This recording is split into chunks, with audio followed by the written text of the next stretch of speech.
হ্যাঁ বলো। কোথায় আছো তুমি? এই তো বাজার করে বাসায় যাচ্ছি। কেন? আগে বলো, গুড নিউজ শুনবা না ব্যাড নিউজ? ব্যাড নিউজটাই আগে শুনি। ব্যাড নিউজটা হচ্ছে তোমার এখন থেকে মাঝে মধ্যেই বাজার করতে হইতে পারে। কেন? কারণ গুড নিউজটা হচ্ছে নতুন চাকরিতে তোমার হাজবেন্ডের কাজের অনেক চাপ থাকবে এখন থেকে।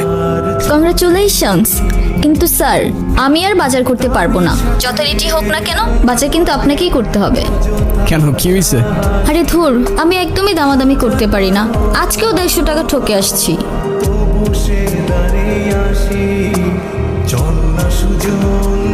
আবার তোমাকে বলে আর লাভ নেই, তুমি অনেক চেঞ্জ হয়ে গেছো। এতবার নিষেধ করার পরও সিগারেটটা ছাড়তে পারলে না। তোমার মনে আছে এই সিগারেটটার জন্যই কিন্তু আমাদের পরিচয়টা হয়েছিল। এই যে রাস্তায় দাঁড়িয়ে যে এভাবে সিগারেট খাচ্ছেন, আপনার কি লজ্জা শরম কিছু নাই? আবার বেহার মতো সেই দিয়ে অন্যের মুখের দিক মারছেন। আপনার জন্য যার ফুসফুসটা নষ্ট হলো, সে দায়ভার কে নেবে? আরে আপা, এইটুক দোয়া যদি আপনার ফুসফুস নষ্ট হয়, তাহলে আমার বন্ধু তো ফুসফুসই নাই। আপনার বন্ধুর তো ফুসফুস কিডনি কিছুই নাই। থাকলে কি এত বড় কাজ করার পর এইভাবে বসে থাকতে পারতো? তো এখন কি করতে হবে? সরি বলেন, এটা আবার আমাকে বলে দিতে হবে? এ আপা, আপনার সাহস তো কম না, আপনি কারে কি কইতেছেন?